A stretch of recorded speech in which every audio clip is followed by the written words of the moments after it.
يا جماعة المرة الماضية كانت الجائزة $100 فقط بحكم انه كان المشروع صغير. اليوم المشروع يا جماعة كبير، فوالله بيستاهل $500. اكتبوا لنا بالتعليقات هذا الطريق وين بمدينة إدلب، يلي بيعرف ان شاء الله تكون الجائزة من نصيبه. اكتبوا لنا بالتعليقات وين هذا المكان.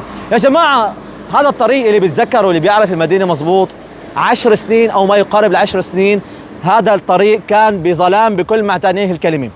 اليوم بفضل الله تعالى مثل ما احنا شايفين طريق صار منور، طريق صار بشكل حضاري، بشكل مميز يليق بأهل المدينة، يليق بزوار المدينة، يليق بقاطنيها. يعني ما شاء الله أنا اللي شايفه شيء جدا مميز. يا جماعة الطريق ما يقارب 2 كيلومتر 3 كيلومتر على مر هذا الطريق، وعلى طوله إنارة، ترصيف أو تشجير للأرصفة. تعال نشوف التشجير كمان.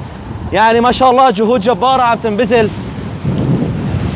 طبعا كل مسافة 10 امتار ما يقارب في شجرة عم تكون بالمنصف. هاي ان شاء الله بعد مدة قصيرة راح تكون راح تكبر مع البلد اللي عم تكبر ان شاء الله. يا جماعة عم نشوف تعليقات كثير على كل شيء بننزله انه ادلب عم تتهمش. والله يا جماعة بس لو نصبر شوي، والله بس لو نصبر شوي، والله ادلب كل مالها عم تكبر، كل مالها عم تتجمل، كل مالها عم تترمم. بس ولكن الموضوع والمشاريع اللي عم تتجهز لمدينة إدلب أو لمحافظة إدلب بشكل كامل، والله مشاريع بتحتاج لوقت، بتحتاج لتعاون بين بعضنا، تكاتف بين بعضنا، تحتاج لحتى إنه نوقف كلاتنا مع بعض نتعاون على بناء هاي البلد. مو بس إدلب، سوريا كلياتها.